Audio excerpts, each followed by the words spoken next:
Pemirsa, tidak hanya Tom Lembong yang dapat kembali menghirup udara bebas, ada Sekjen PDI Perjuangan Hasto Kristianto yang juga resmi bebas dari rutan Komisi Pemberantasan Korupsi.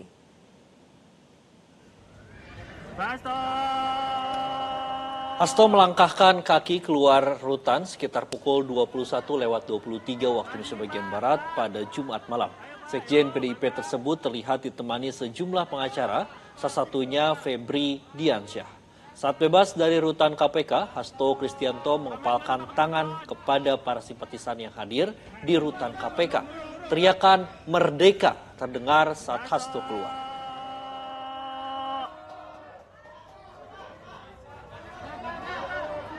Pak sini Pak.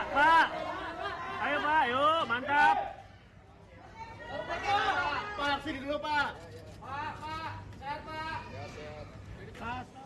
Sekjen PDIP Hasto Kristianto resmi bebas usai diberikan amnesti. Dirinya mengucapkan terima kasih kepada pemerintah sampai DPR yang sudah memberikan restu tersebut. Hasto mengatakan dirinya dinilai sebagai pematik semangatnya dalam menjalankan tugas ke depannya. Hasto menegaskan akan konsisten memperjuangkan nilai kemanusiaan sampai Pancasila. Hasto mengaku dirinya banyak mendapatkan pembelajaran selama menjadi tahanan, salah satunya mengenai pelajaran hidup.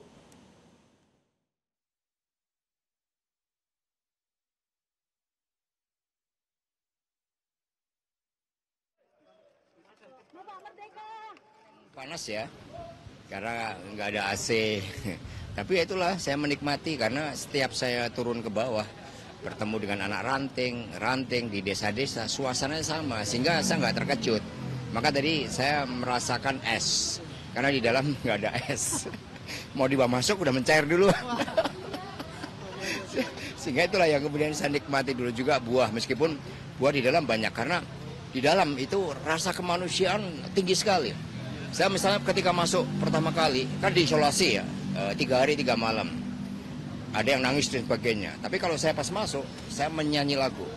Saya mengepel 3 kali sehari. Kemudian saya olahraga di ruang yang sempit. Saya tunjukkan kepada teman-teman semuanya bahwa kita harus semangat. Saya bilang kalau sampai kita sedih di dalam, yang senang ya nangkap kita. Maka kita harus bangun suatu spirit juang. Maka kemudian teman-teman berikan semangat. Dan akhirnya saya dapat kopi, ada yang ngasih susu setiap pagi, ada yang nawarkan minum.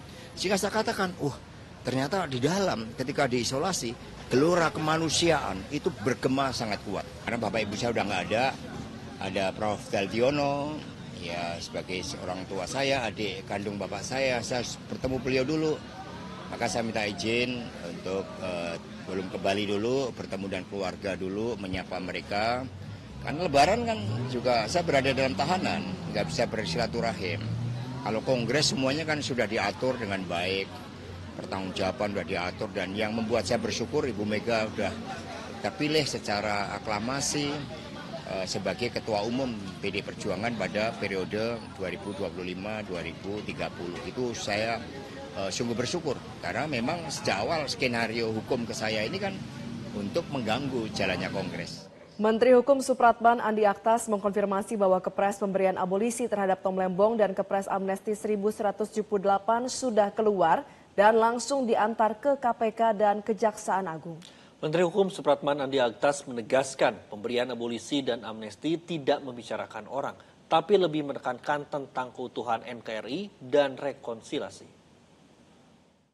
Dan alhamdulillah tadi SK Bapak Presiden, Kepres maksud saya, Bapak Presiden terkait dengan pemberian abolisi kepada saudara Tom Lembong dan juga amnesti.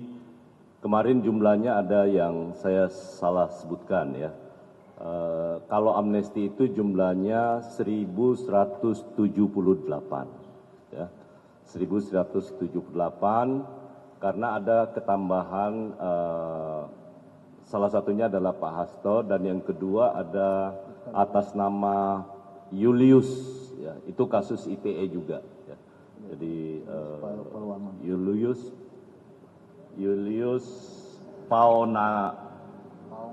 Paonganan ya, Julius Paonganan itu kasus ITE juga, jadi yang terkait dengan penghinaan pada kepala negara.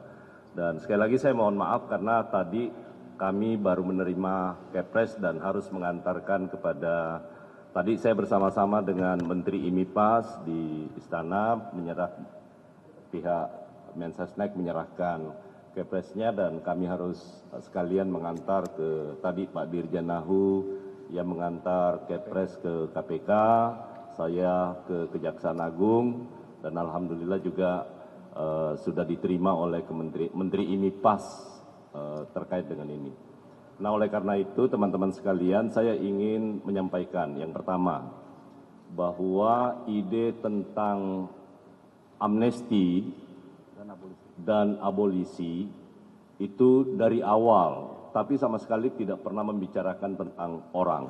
Dari awal Bapak Presiden memang menginginkan, karena beliau selalu berpikir tentang keutuhan NKRI.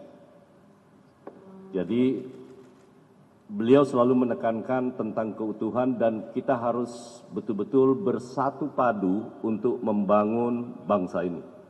Karena itu dari dulu Bapak Presiden selalu menginginkan rekonsiliasi. Itu dari hati beliau selalu begitu. Itulah yang kami terjemahkan di Kementerian Hukum dan akhirnya kita melakukan kerja bersama dengan seluruh kementerian terkait. Jelajahi cara baru mendapatkan informasi. Download Metro TV Extend sekarang.